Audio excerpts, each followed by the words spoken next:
Hello everyone, Mighty Benaya here, back with the 100 solo game. I made a mistake yesterday, and I'm delaying these videos, so I'm sorry to any of you who were screaming at me, "No, Benaya, no! You didn't have 12 hours only on that harbor. It was more like a day and a half. You should spend the gold mark on the harbor, not the troops."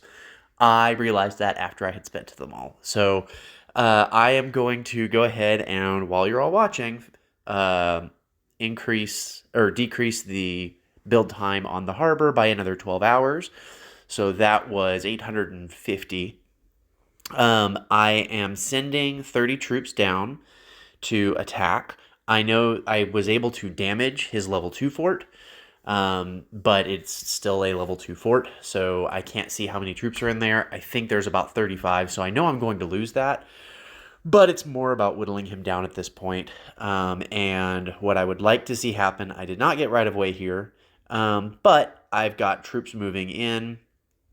Congo moved their troops away from our border, so I'm comfortable moving troops that I had here and here into position for further attacks. And I just sent, 30 troops. I still have plenty to defend, plenty to respond with.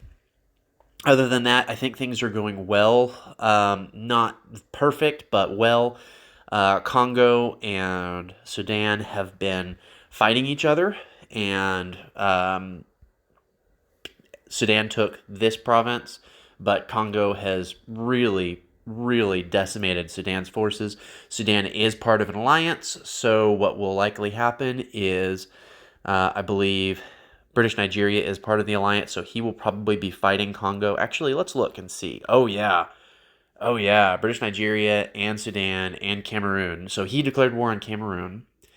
And then I believe Sudan declared war on him. And I'm not sure what happened with Nigeria, but there's lots of conflict over here. So this is weakening up Congo nicely, which means that at any given point, I don't have plans to go to war with him anytime soon, but at the point that I do, he will be weakened enough that it shouldn't be that big of a problem. Um, Nambia is having morale issues because their cap was taken, so they are recovering. I think he might be going AI after his cap got taken. I don't know that for certain, but he hasn't moved any troops. He's got these 35 here, but he has not moved any troops since taking that province and since his cap was taken. So when his cap was taken, he took it back, and I haven't seen him move since. I'm fairly certain that these 9 troops and these, I'm going to say 35 to 40 troops, make up the bulk of South Africa. So I should be able, honestly, it would be interesting to send 5 troops on an expedition 18 hours.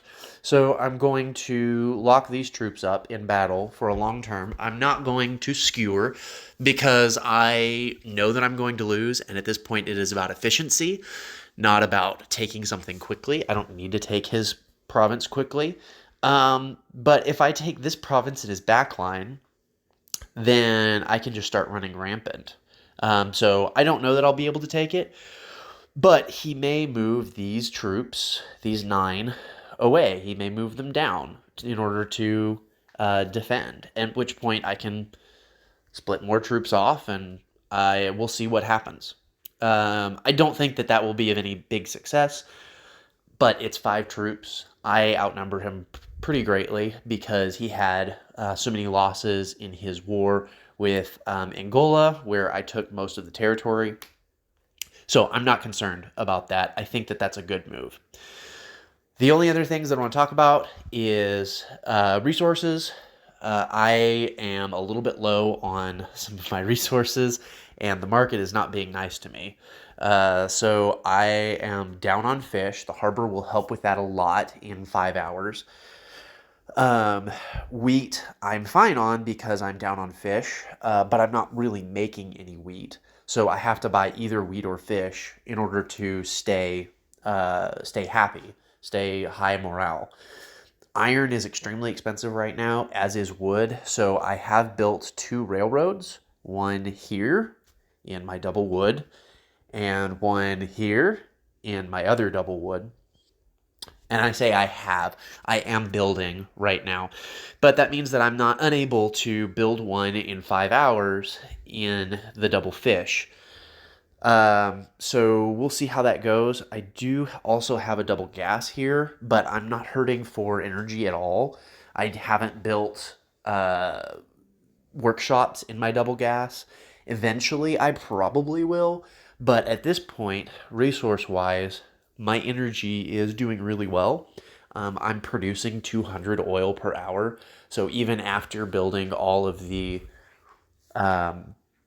workshops, I'm still over what I originally had for oil. So we're doing well on oil. We'll struggle a little bit for factories. And once we have railroads up, we'll be in a lot better spot for materials. Also, like as we go down into South Africa, there's not a lot of material down here. So I think it's really important to work on my material game. They have 1 iron here. They've got 2 wheat, 3 wheat, and they've got a fish. But they've got a lot of coal and gas and oil. They've got a lot of energy, which is not something that I'm struggling with. So taking out Dead Rider, taking out South Africa in this game is more about positioning for me. I recognize that it's not necessarily the best resource move. Taking out Puyi for his double woods would probably be a better move. Maybe trying to take this double fish because I am low on food, or coming into here would probably be a more strategic economic move. But once I have taken out South Africa, I have a unified front. I've got a C at my back. I will have a couple of different spots where it would make sense to put, it would make sense to put factories and harbors to build ships to defend my seaside borders. So it's more of a defensive move. And seeing as I am solo in this game, I really want to be very careful where I place my troops and who I declare war on and who I have declare war on me. Remember, South Africa declared war on me, so my popularity is still very high, which is really important. It's less important for economics, for stock market prices in the early game, because you haven't gotten in the early game everyone to embargo you. It's more important economically in the late game to have a high popularity. In the early game, it is really good to have right-of-ways so that you can do things like sneak through this province to attack a completely empty backline, which is not something that I have right now. I'm hoping every day change. I hope, maybe that'll happen.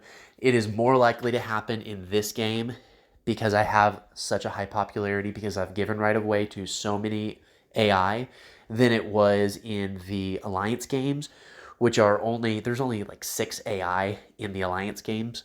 So you can't get your popularity that high because you're going to be going to war with half of the map, or I guess a third of the map. That's where we're at right now. If you want to continue to see how this game goes, subscribe so that you can see when my videos come out. I have been posting them about 3 days after it's actually happening. So today is Friday for me, but I believe I'll release this on Monday, possibly Tuesday at midnight. So subscribe if you want to continue to see the comment. Like if anything that I said was helpful. Soli Deo Gloria, and I'll see you next time.